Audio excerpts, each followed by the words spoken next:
In this video, I'll show you how to clear a paper jam on your Epson EcoTank ET-4800. I'll show you places you need to look for stuck paper so you can get going in just a few minutes.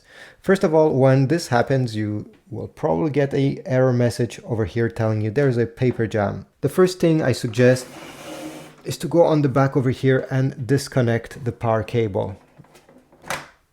Now, first place you can take a look at is on the back over here. This is the rear paper tray. Simply put it back and take a look inside, maybe with a flashlight and a pair of tweezers. And go ahead, and if you see any stuck debris, any stuck paper, any jammed paper, go ahead and try to remove it from here manually.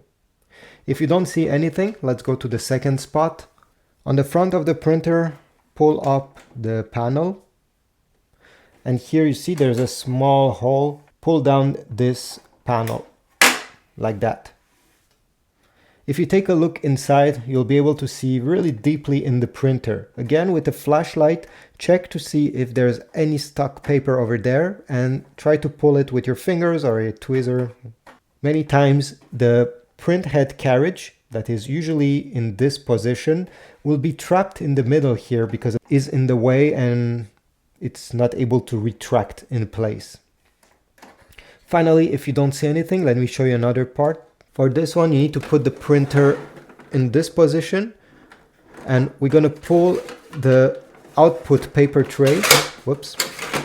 And here you have a better look at some rollers and other internal components. Again, with the flashlight, take a look and try to find the paper jam and remove it manually with your hand. Once this is done, go ahead and connect the printer back with the power cable. Then press the power button.